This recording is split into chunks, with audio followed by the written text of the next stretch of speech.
Dan saudara, untuk mengetahui informasi lainnya terkait dengan kecelakaan bus yang terjadi hingga menewaskan 11 orang hingga saat ini yang terdata, kita akan coba terhubung dengan jurnalis Kompas TV Rio Johannes di sana. Selamat siang Rio. Selamat siang Imron. Baik Rio, dari hasil pantauan Anda di sana, sebenarnya apakah sudah diketahui bagaimana kronologinya terjadi kecelakaan? Ya, sejauh ini memang Imron dari info resmi dari pihak yang terkait itu belum ada bagaimana kronologisnya. Tapi dapat kita pelajari dari adanya beberapa rekaman CCTV yang beredar bahwasanya memang mobil ini kehilangan kendali dan diduga itu mengalami remblong. Sehingga dia terbalik di kawasan jalur penurunan setelah terminal Kota Padang Panjang. Demikian Imron. Kondisi jalan di sana seperti apa? Apakah licin atau berkelok atau turunan seperti apa?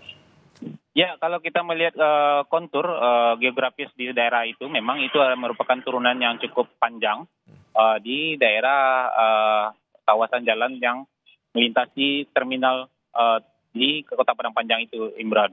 Jika kita melihat pelajari video CCTV-nya, memang kondisinya laju bus ALS ini bisa dikatakan cukup kencang, dan dari keterangan awal itu memang diduga truk ini mengalami remblong. Demikian, Imron. Apakah ada penumpang di sana atau korban begitu ya yang belum dievakuasi dan hingga saat ini proses evakuasinya masih terus diupayakan, Rio?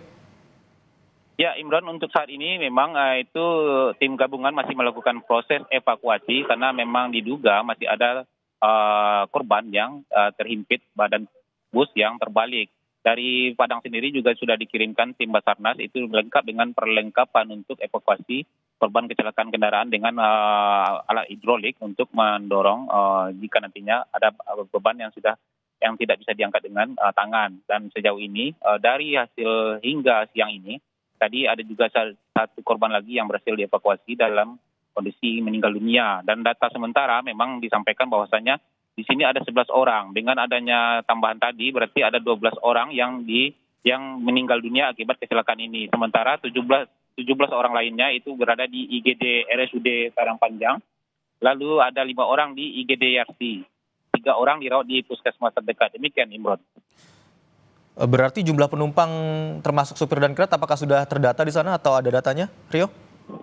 Ya, sejauh ini memang pihak terkait masih fokus untuk melakukan proses evakuasi mobil bus ini di kawasan TKP. Dan untuk pendataan memang belum dilakukan pendataan secara rinci, baru korban-korban yang berhasil dievakuasi dan korban-korban yang sudah sampai di pusat layanan kesehatan terdekat. Dan di mana diantaranya ada sejauh ini meninggal dunia masih 12 orang, datanya masih masih fluktuatif, masih berkembang. Di IGD RSUD Padang Panjang itu 17 orang, di IGD Yarsi, Rumah Sakit Yarsi itu 5 orang, dan di Puskesmas itu ada 3 orang. Demikian, Imron. Untuk lokasi tepatnya terjadi kecelakaan dan saat ini badan bus begitu yang belum dievakuasi, titiknya di mana, Rio? Ya, ini titiknya masih di kawasan jalan yang menuju ke terminal bus, itu berada di pusat kota Padang Panjang. Ini memang kawasan yang cukup ada turunan, tidak terlalu tajam tapi panjang, turunnya panjang, sehingga ketika ada mobil yang kehilangan fungsi rem ini bisa menyebabkan kecelakaan yang fatal. Demikian, Imran. Dari informasi juga yang kami dapatkan mungkin agak simpang siur ya, tapi kami ingin mengonfirmasi kepada Anda.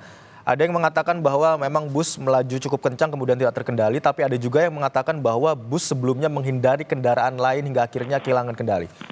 Dari CCTV yang Anda saksikan begitu ya, seperti apa, Rio? Ya, memang dari informasi yang berkembang dari beberapa masyarakat yang menjadi saksi mata memang mengatakan bus ini cukup kencang. Apakah kencangnya ini karena memang dia sopirnya tengah menginjak gas dalam, atau memang karena dia kehilangan fungsi rem? Sejauh ini belum ada keterangan resmi dari pihak terkait hal itu. Dari beberapa orang saksi mata mengatakan bahwasannya beberapa jam sebelum itu memang terlihat ada bus ini lagi parkir dan ada perbaikan di bagian bawahnya yang dilakukan oleh sopir dan kerneknya. Apakah ini perbaikan rem atau perbaikan yang lain? Sejauh ini belum ada keterangan pasti dari pihak kepolisian terkait hal itu. Dan memang di TKP berdasarkan rekaman CCTV terlihat bus ini melaju cukup kencang di titik lebih kurang 500 meter dari titik awal titik dia terbalik. Demikian, Imron. Berarti apakah Anda bisa lihat di sana, apakah ada kendaraan lain yang juga terlibat dalam kecelakaan ini? Bisa diulangi pertanyaannya, Imron? Rio, dari pemantauan Anda di sana, apakah terlihat ada kendaraan lain mungkin atau roda 2 maupun roda 4 ataupun toko begitu atau bangunan yang terdampak dari kecelakaan ini, atau ada kendaraan lain yang terlibat dalam kecelakaan ini selain bus ALS ini? Ya, sejauh ini bisa dikatakan bahwasannya ini adalah merupakan kecelakaan tunggal. Bus ini terbalik dan memang menghantam sedikit bagian dari ruko yang ada di pinggir jalan. Tapi belum ada informasi resmi apakah ada korban tambahan di luar penumpang bus ini dari hasil dari kejadian kecelakaan di Selasa pagi ini. Demikian, Imron. Rute dari bus yang alami kecelakaan ini dari mana mau kemana, Rio? Ya, berdasarkan keterangan dari pihak kepolisian yang dikirim melalui via WA itu disampaikan bahwasannya kendaraan ini merupakan kendaraan ALS dari Kota Medan, tujuannya ke Jakarta. Demikian, Imran. Saat ini proses evakuasi masih terus dilakukan. Kami juga lihat ada kendaraan besar begitu yang turut dikerahkan untuk membantu proses evakuasi. Lalu apakah ini ada pengalihan arus lalu lintas dari pantauan ada di sana? Ya, untuk proses karena dilakukannya proses evakuasi memang diberlakukan pengalihan arus lalu lintas. Di sini memang bisa kendaraan-kendaraan yang harusnya melewati jalur terminal ini bisa dialihkan memasuki kawasan pusat kota dan bisa langsung turun ke daerah Cilayang namanya. Itu jalur lintas Sumatera, jalur utama yang menghubungkan antara Kota Padang dengan Kota Bukit Tinggi. Demikian, Imran. Tapi memang rute yang dilewati bus ini memang kan merupakan rute utama atau jalan utama dari Kota Padang Panjang begitu ya, Rio ya? Ya, rute yang dilewati bus ini adalah rute jalan yang dilalui oleh kendaraan bermuatan, bus, truk, biasanya melalui jalur ini karena dilarang melalui pusat kota. Di sana di pusat kota juga ada jembatan layang yang ketinggiannya bisa menyebabkan truk ini tersangkut sehingga semua bus ataupun truk dan kendaraan umum lainnya memang melalui jalur jalan yang melintasi terminal ini, Imron.